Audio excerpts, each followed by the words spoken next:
What's up, everyone? So we're going to be doing a live stream where I just review two strains, and the reason why I'm going to bunch these two together is because they're actually coming from the same brand. This brand that I'm speaking about is Tornado Terps, and the two strains are the Moonlit Pie, which is a very interesting strain. Actually, it is a strain that is a cross between the apples and bananas and the um, apples and bananas times something that's slipping my brain at this moment. I forget what it is exactly, but it's definitely a strain that is actually really going to show its strengths in the effects. I would say that the taste is also decent as well. It's not necessarily going to be something that's amazing in any of the categories, to be honest with you, but it's definitely going to show its powers probably in the effects. I would say that the effects on the Moonlit Pie are just very nice, and the same for this one as well.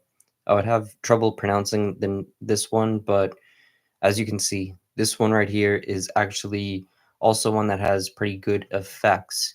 But if we were going to get down into what is something that isn't necessarily great about both of these strains is the fact that they aren't really having a phenomenal taste. I would actually say that both of these strains right here are going to have a taste that is kind of airy and a little bit resinous, and it is what it is. I would say that these strains both appear to be ones that would probably be so much better in hash form, but I got them in flower form. So, how are they smoking in flower form? I would say they have their benefits and they have their disadvantages as well. I would say the benefits definitely are going to be able to show in the high in the effects as I just mentioned, but some of those disadvantages are going to be when you're breaking it up, it's going to be a little bit dry. It's going to be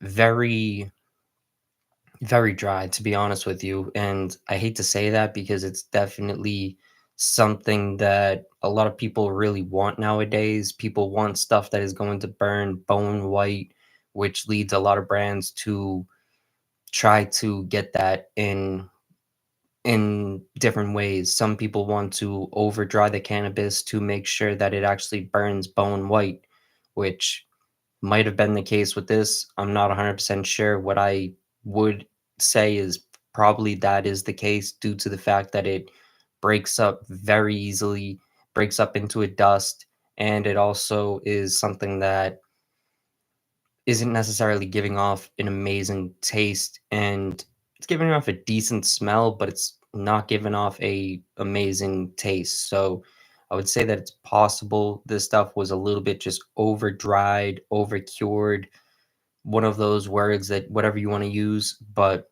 at the end of the day, this stuff is still having some great effects. So I will say this is definitely still good weed, but if we were gonna actually grade both of them, I'm gonna have to say that this one right here is actually gonna get a very low score. I'm gonna get into the grading, but 1 second, I just want to say this before I forget. If you aren't subscribed to my new channel, make sure you go do that. What I'm going to be doing is posting a bunch of documentaries, a bunch of weed news, and stuff similar to that on this new channel. This new channel is going to be called at 420 Documentaries. It is definitely going to be very active, very fun to watch if you are someone who is interested in the business side of cannabis and just in the educational side. But let's get back to the reviews. This one right here, honestly, I hate to say it, but I'm really gonna have to give this one like a five, like a 4 or 5 out of 10. It's not really something that's going to impress most people. I would say that the taste on it isn't great, but I would say that the high is definitely something that people will enjoy. It's definitely something that people will somewhat like.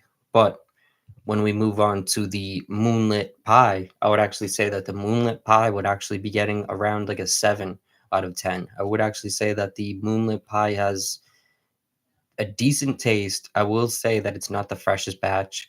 So that's possibly why it isn't having the freshest taste in the world, but it's also a strain that has really good effects. It's something that you will enjoy you will enjoy the experience while you smoke it.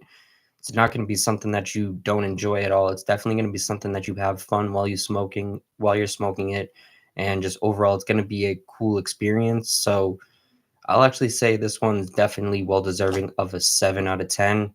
I would say that the other one getting like a 4 or 5 out of 10 is what it is. It's a cross of this one right here is supposed to be a cross of the Sour D and the Very Berry Kush, which I will have to say it's not a bad taste. Very resinous, very harsh in some ways, but it's not bad. It's definitely one of those classic old school strains that would probably be really great as a hash or as like a resin in an extract form, if you know what I'm saying. But just to just to clarify what I'm saying here is both of these strains are very good. I will have to say my taste buds and my preference on cannabis is probably greater than a lot of people's. It's probably a little bit more picky than the rest of the crowds. So, me giving this one a low rating isn't any shame to the brand. I would still say this brand's on a very high level. But what I will have to say is the experience that I had with this exact batch and this like whole experience altogether is something that I probably wouldn't go back and want to go purchase again. It's not something that I was super impressed with. So maybe I would go back and get the Moonlit Pie again, but the other one, definitely not. So hope this is something that can help the people decide on a purchase in the future.